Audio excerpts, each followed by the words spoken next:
the business that you sold, and then you moved into Royal Caribbean and build an entire branch yourself, entire business yourself. What were some of the bigger leadership challenges that you faced as a woman executive? Again, in those maybe late 2000s, I'm guessing. Yeah, yeah. Yeah. Well, I think it's again just knowing that what I learned is being able to understand where people are coming from. Mm. Men oftentimes have a different perspective than women. They come to a boardroom with different experiences, different strategies, different goals. And being as a woman, it's been really actually transformative to be able to build great teams because I can see personalities play out.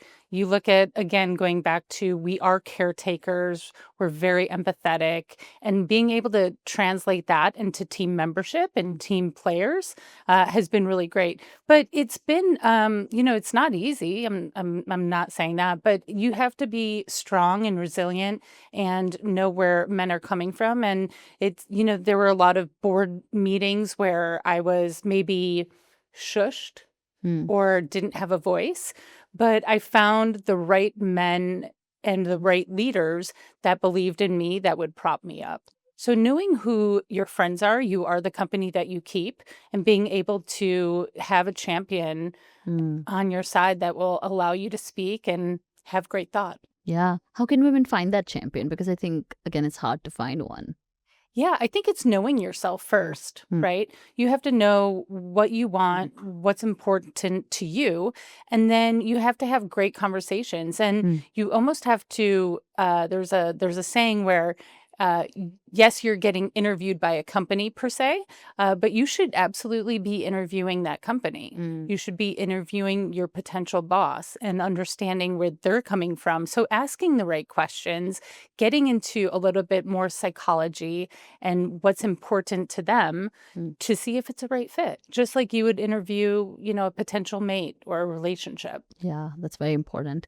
Now, tell us a little bit more about your current venture of working with AI technology and helping different types of businesses. So, tell us a little bit about that. Absolutely. So I have a great company. It's called Uncommon Revolution, Mm. and it's uncommon with a K Yeah. because we are very different in our approach. Mm. There's so many technology firms, whether Deloitte, BCG, where they come into big Fortune 500s Mm. and they create technology projects, right? And a lot of them are AI driven, whether it's automation, predictive analytics, 3D configurators, facial recognition. But where we start is we oftentimes say, yes, we can create any type of technology tool, whatever you want. Technology is a tool, AI is a tool to enhance or make your life better.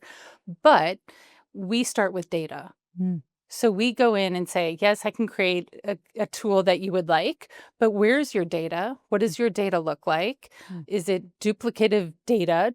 Is it siloed? Do you know where your data is? Mm. And that oftentimes allows a great foundation for future growth and future technology aspects. So we do a lot of really fun technology projects, mostly Fortune 2000s, Mm. but we have a lot of fun in just identifying data, cleaning up the data so that companies can grow appropriately. Yeah, I love that. Now, how can people be, and women's in general, be AI competitive? Like, how can we become competitive and still like coexist with AI? Yeah, I think it's really being able to understand the thought leaders.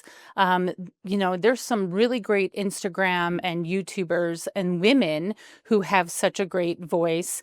Sabrina Romanoff, she's a former executive, Mm. and she's out there just talking about different AI tools, Mm. right? So I think it's education, and you can be self taught. You don't have to take a master class or anything like that. There's just so much information online. Mm. And I think it's also understanding what you want to use AI for, whether it's personal and you're using Canva, ChatGPT, Python, or if you're working within a larger corporation, really identifying the business goals of that corporation and saying, okay, I understand the business goal. Now let's look at the different options from AI tool perspective and see what could work, Mm. right? And so I think, understanding the psychology of what you want and how you want to get there is the most important thing. But there's Yeah. so many great tools out there to just be self-taught.